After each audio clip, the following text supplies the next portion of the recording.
Hello, this is Nikki Colella uh, Hi.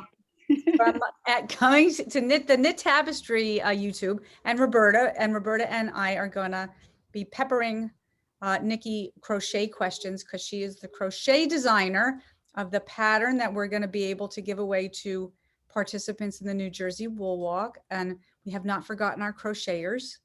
And Nikki's a great crochet designer from this great state of New Jersey. Yay. Yay! And she's got samples and all kinds of stuff, and she's not shy. She looks shy right now, but she's not. So she'll start talking, and we'll be done. But before you know it, it'll all be over. All right, have at it, Nikki. Tell us what you want to tell us. Oh God, I don't know. Where'd you start crocheting? How long have you been crocheting? What do you do for designing? I started crocheting in 2003. That's like the shortest, fastest story. There you go. As I said. Started crocheting in 2003, started selling finished designs in 2010. And then I actually moved into writing patterns for publishing in 2020. You know, I got to go get a piece of paper and write down all the stuff we're going to need to know, because we're going to publish links to all the patterns so that people can find them. But in the meantime, tell everybody what your website is where they can find the patterns. Awesome. Yeah, all of my patterns you can find them on one of two places. The easiest place would be my website, and that is www.fiercehook.com. For some reason, slow. Fiercehook, yes. Spell that. Fiercehook. Thank you. No problem. I might not know you as well as I do, or how to spell that, so there you go. Okay, so the other place, fiercehook.com. Yeah, fiercehook.com, and I am also on Ribbler, and that's spelled RIBBLR. What's Ribbler? Tell us what Ribbler is. Yeah, Ribbler is a newly formed pattern site for crocheters, knitters, and sewers. So it's pretty cool. They opened to the public in October of 2020, and they're really cool because their whole MO is community, but also paperless patterns. So you could go on, and so it's almost like they've melded their own kind of knit crate. I mean, excuse me, not knit crate, knit companion inside their own website. So if I go on there, how am I gonna? I go on Ribbler.com. Yeah. I get an account, and then I look up Fiercehook. Yep, and then you can look up. Yep. And your patterns are there. My patterns are there, and then I also have a little community group of my own, and we're in there as well. Pretty nice. Yeah. Things you learn. Yeah. And you are really a crocheter. You do knit though, right? I do. I crochet. I learned how to knit in 2018, and I learned Tunisian crochet last year. So I'm also designing in Tunisian as well. For sure. Tunisian crochet is really cool because I think it's like a perfect blend of crocheting into knitting. Do you want to explain a little bit about the Tunisian hook? Sure. Sure. Okay, let me grab one of my current projects. Grab your projects, because we want to see what you're working on, and we want you to hold it up to the camera to show the stitching, all of it.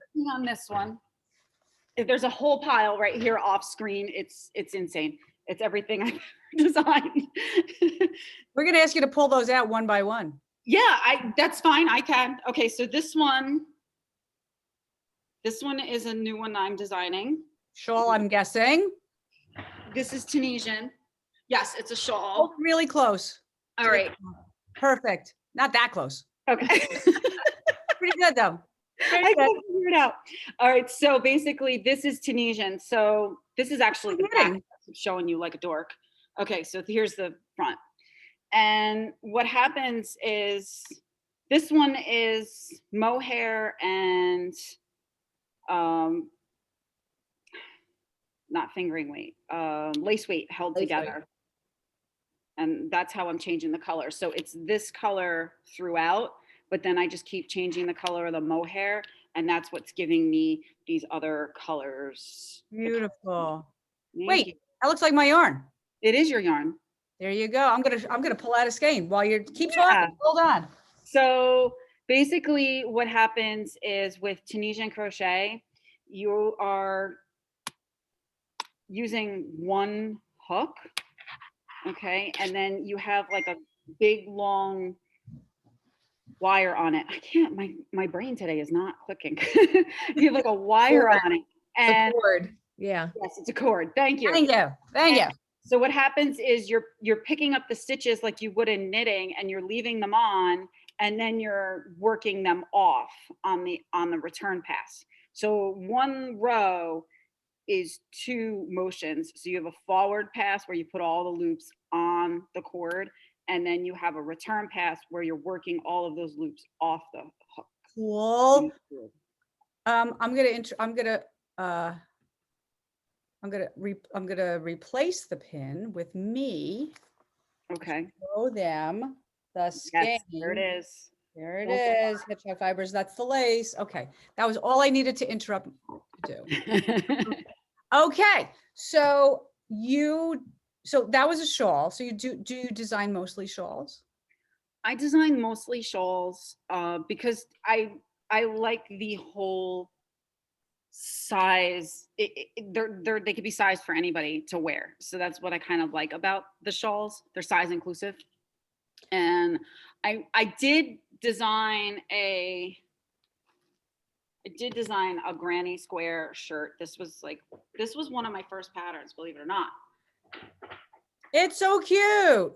Because it's just 2 granny squares like sewn together. So there's no sleeve. But if there's math that's done, then that's great because people Yeah. know how to do it. Right, exactly. So that was probably one of the only sweaters that I did.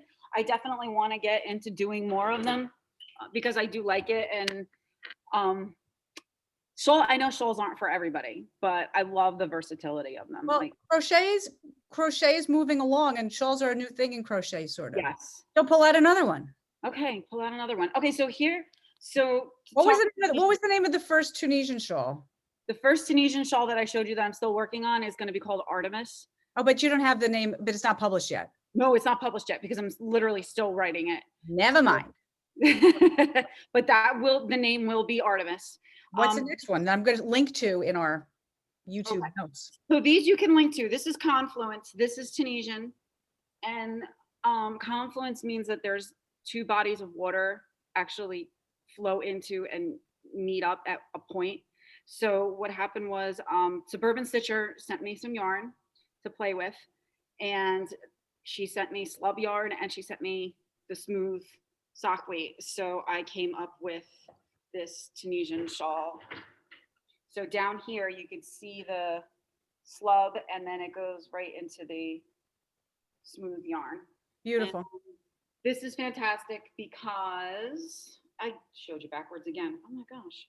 We don't care. All good. Well, the thing is with Tunisian, because you only work on one side. So you're not flipping your work, which is another difference between regular crochet and Tunisian crochet. So you can mimic knitting, and this is the Tunisian knit stitch. Like, I don't know, can you see that? It's hard to not. But what's really nice about Tunisian is the drape. You can get a much drapier fabric with Tunisian crochet. Right. It's like this weird anomaly because it's dense, but the drape is just phenomenal. Like, it's great for a shawl, right? Is that it is really great for shawls.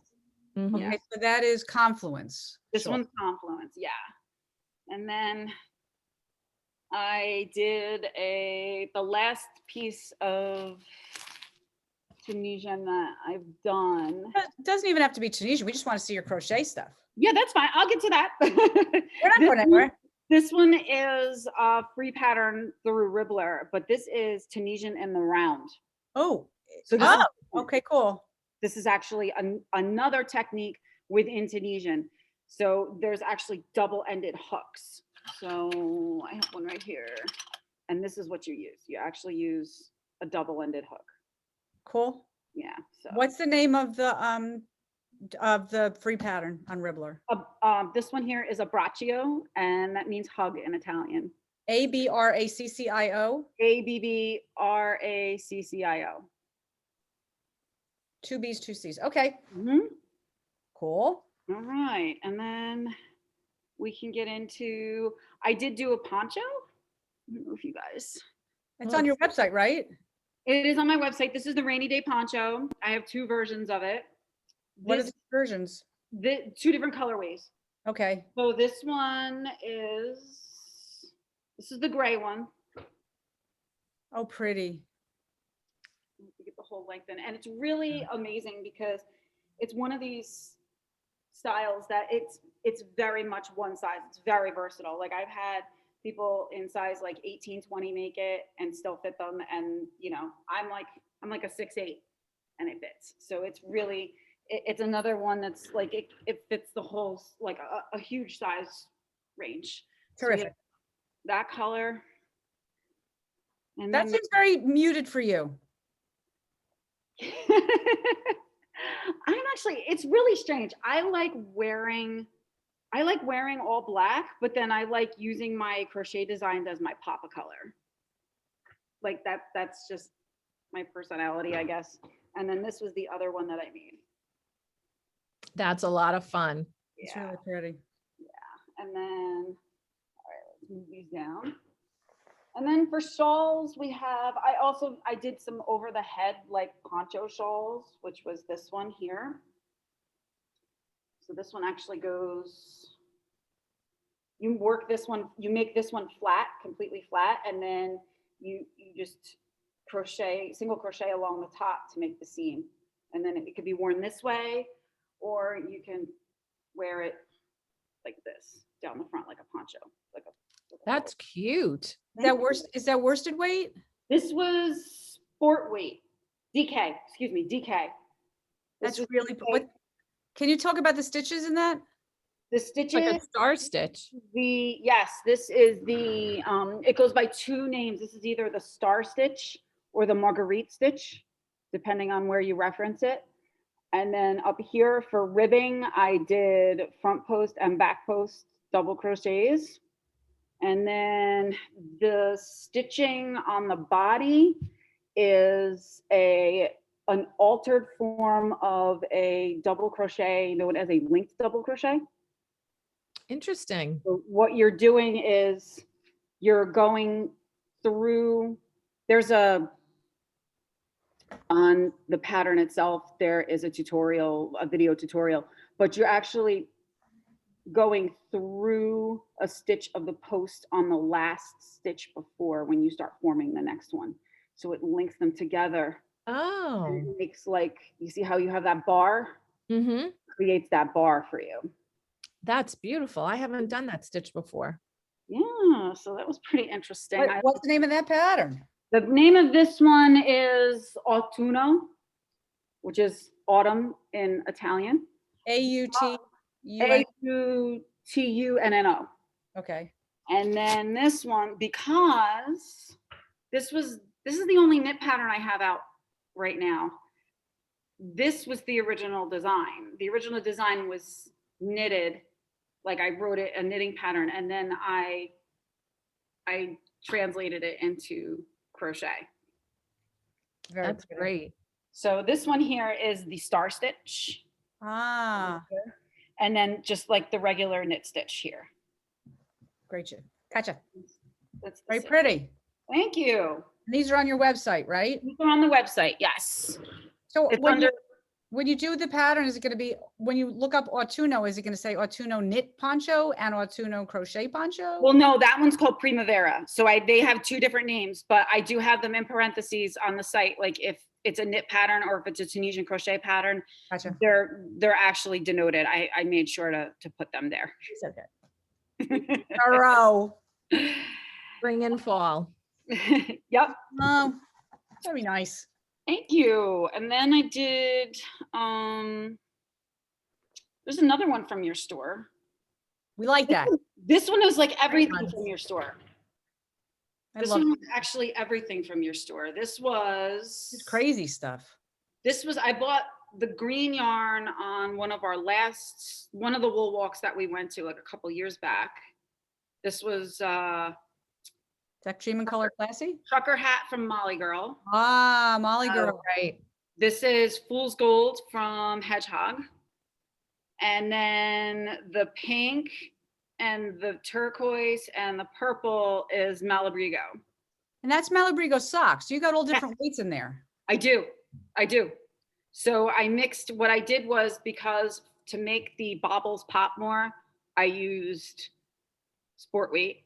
And this is also sport weight, the Fool's Gold. Gotcha. Beautiful. That's a big shawl. It's big. It's huge. It's got a 77-inch wingspan. Wow. It's amazing, and yeah, it's very cozy. That's beautiful. Look at Thank that. you. Do it on a larger hook because it has a nice drape to it. It's not very Dense. dense. I want to say I think I used an H. Yeah, so that's a little big. And so that Right. would be just like when you're knitting, you Mhm. typically would knit on a larger needle than the yarn calls for. So your crochet patterns follow to give it that beautiful drape. Thank you. Yeah. Yeah.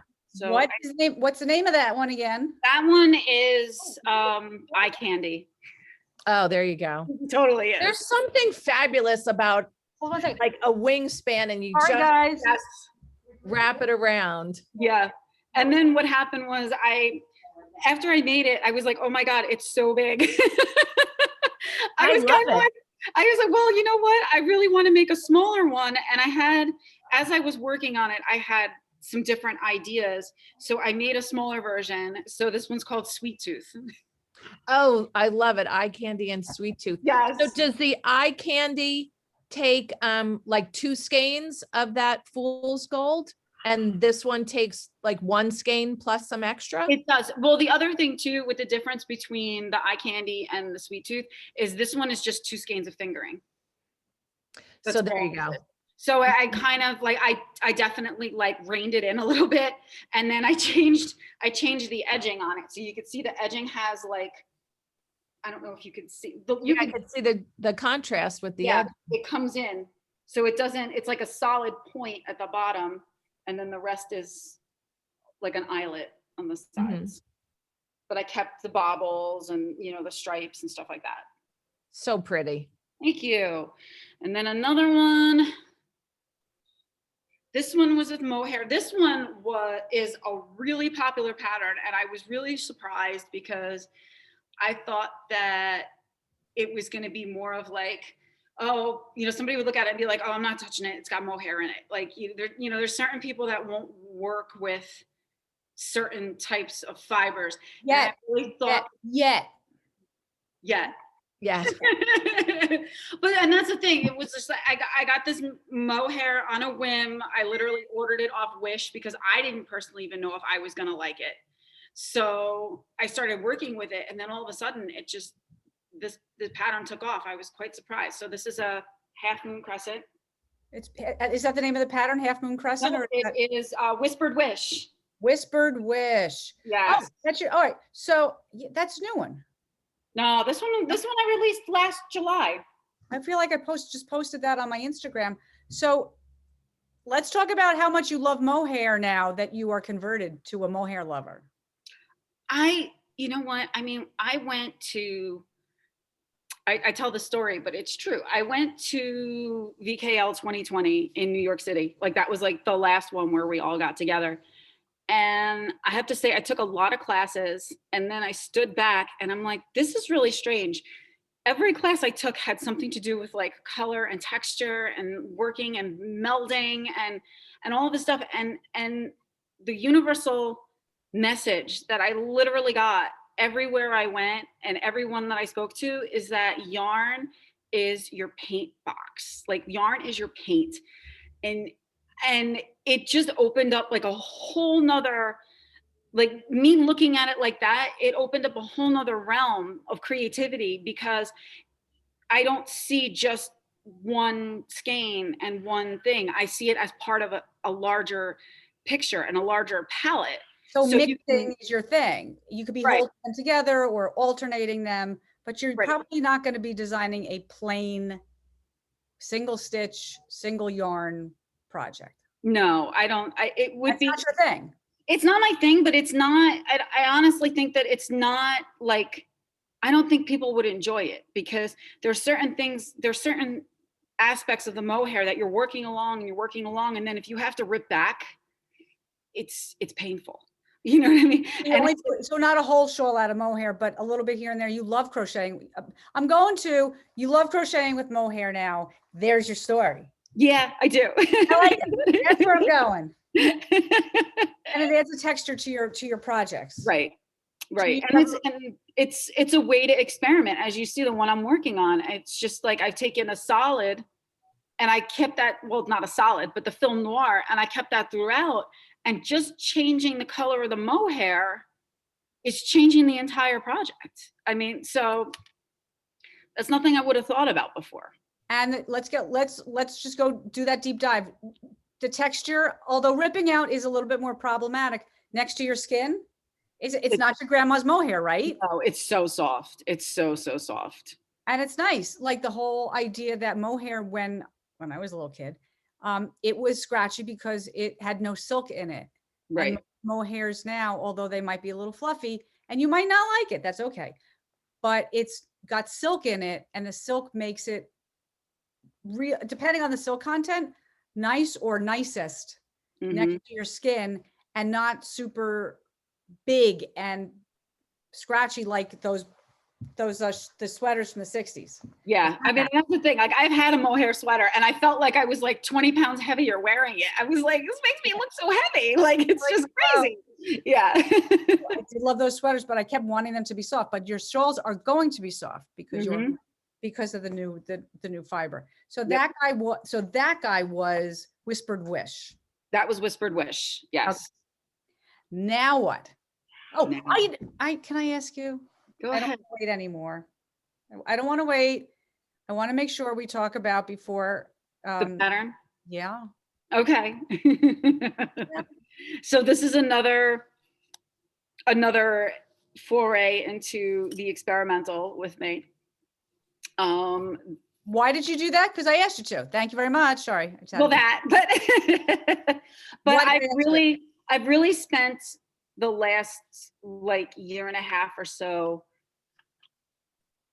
expanding my toolbox of different kinds of stitches, and really, I mean, like I said, I crocheted since 2003 on and off, and I really felt I went to knitting because I had hand issues and all that, but I really felt like I like expended everything, and when I came back, my eyes were like opened. Like, you know, I went to knitting because, and then I discovered like how much I loved sock yarn. And I'm like, well, wait a minute, why can't I use sock yarn and crochet with it?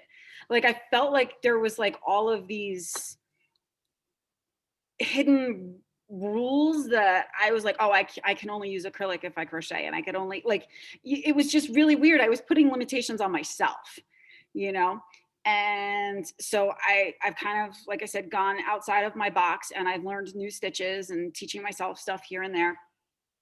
And the one thing that really drew me into knitting, and I was always really frustrated about, was that I could never get that stockinette stitch look that I absolutely loved. Like, there was just something about it that, like, when you looked at crochet, you knew it was crochet.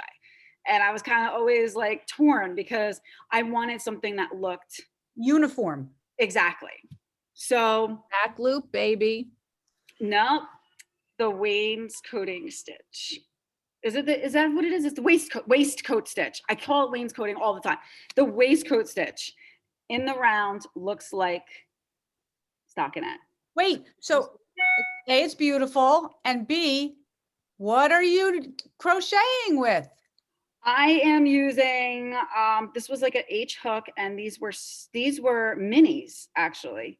Are they going to be something like the minis that are going to be available on the New Jersey Wool Walk, perhaps as door prizes? Yes. The 13 participating shops. Yes. Just asking Thank you. for a friend. Thank you for placing the plug for me. Asking for a friend. And now it's your turn to do the whole rest of it. Whole rest of it. So yes, so these are like super mini skeins. So there's a whole bunch of them, and I was able to like striate them, and it's the waistcoat stitch from the bottom up. So this is crocheted. This is crocheted. There's no doubt about it. And I'll just. So we're going to be giving away for those. I'm going to get back on. I'm going to pin myself. Pin. For those who haven't heard about it yet, on the New Jersey Wool Walk, we are going to be giving away to each store from hand dyers in New Jersey, like 15 mini skeins, independent of one another. And the hand dyers in New Jersey were so generous.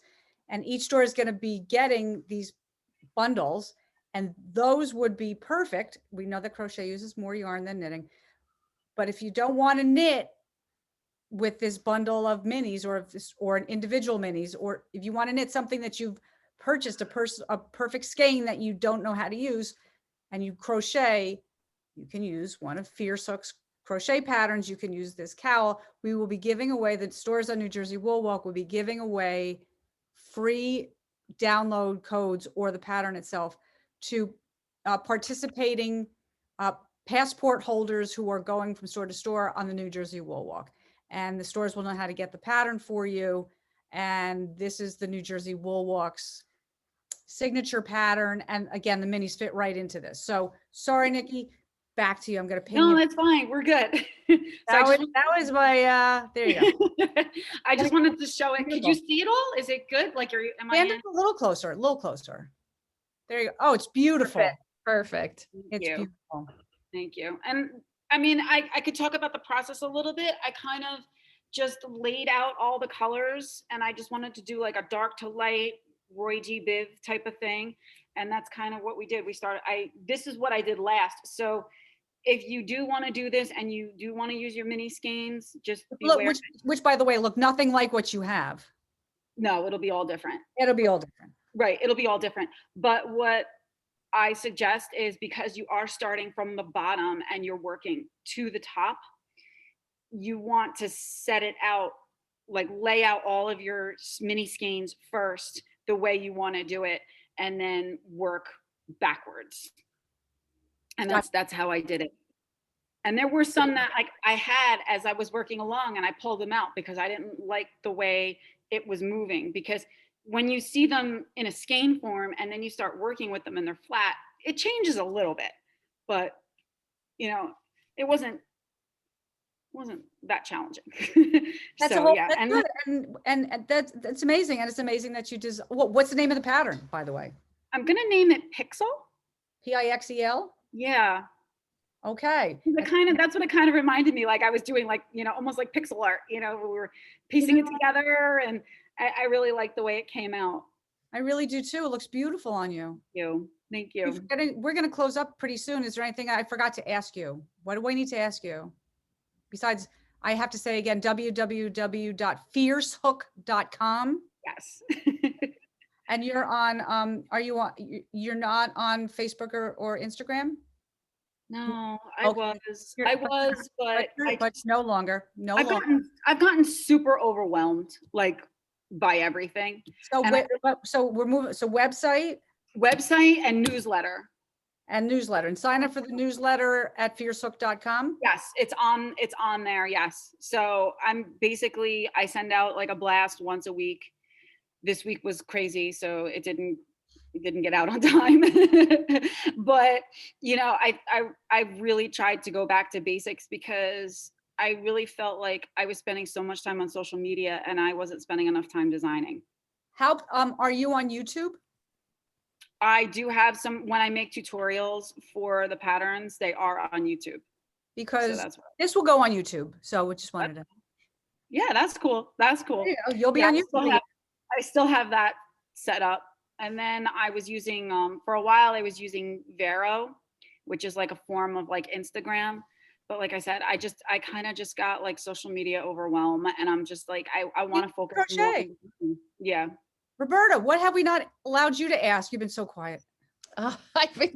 I've been listening to all the exciting things. I think one thing I would ask, so as a crocheter, if they're going to your website looking to crochet some of your shawls, would you say that you have a range of beginner, advanced beginner, intermediate, or any of your shawls? I do, because I mean, we have something as simple as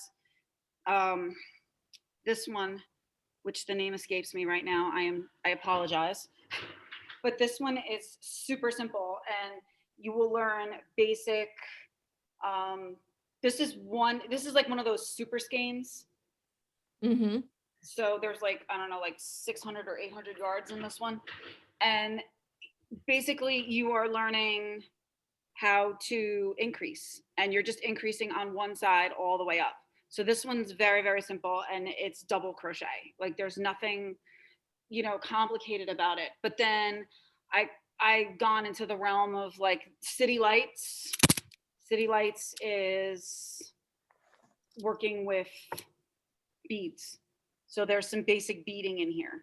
Okay. I mean, you don't have to make it with the beads, but this was like a basic beading technique that I decided to take on. Then there's, something a little more advanced, like no, that's breaker waves. That's what the blue one was. Okay, breaker waves. So I took breaker waves and I expanded on it. So I started this one. Actually, I think I made this one first. And I just have a book that I sketch all my ideas in, and then they just bounce. And then if I find the yarn and I connect with it, then I make it. But this one is the crocodile stitch. Oh, that's a fun stitch. So this one, it's, so this one's a little bit more advanced. So I definitely. What's the name of that? This one is Wyvern Tail. WYVERN tail. Yep. And then the blue one was Breaker Waves, and the gray one was City Lights. And I got to tell you, I think we're like done. We're like at our half hour. Wow. Okay. That was fast. Like I knew that would be fast. Yeah. I'm so excited. I am too. Pretty things to crochet.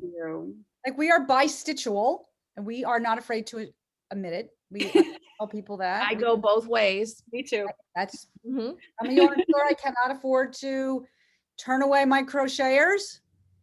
And hopefully you will attract crocheters to our virtual wool walk as well as our physical wool walk. Yes, I am going to make an attempt to get to more than half the stores. So I'm like really, yeah, it's a good list this year. It really is. The website, so we are doing, our job is social media. So our social media, website, YouTube, in-store, and people who can't visit online, either YouTube or Facebook Live. There's all kinds of online events. So shameless plug. People can purchase online too. So you can have a online links too. Yeah. a huge virtual experience for Wool Walk. We're which is trying. a great opportunity. Yay, Yeah, thank that's you. pretty fantastic. I mean, are you going to be interviewing like different, is it going to be like VKL where every store is going to have like an hour and then you can log online and shop with them and stuff like that too, or not really? Not that intense, but we do have a schedule of who will be doing Zoom calls and or YouTube premieres. And some stores are better at social media than others. Some enjoy it more than others. So not all stores participate equally, which is not to say that's a good thing or a bad thing. Right. So I'm going to have a couple designers and some content up there, and we'll have some content on posted on the New Jersey Wool Walk YouTube channel. And then I think there's going to be some knit nights and some Facebook Live events and all kinds of good stuff. Yeah, I'm looking forward to it. Yay! We're looking forward to seeing you. Yeah, I'll definitely be there. You know that. Thank you, Nikki. Thanks, Roberta. Thank you again. I'm going Thanks for having us. Nice meeting you, Nikki. Nice meeting you too, Roberta. Bye, dear.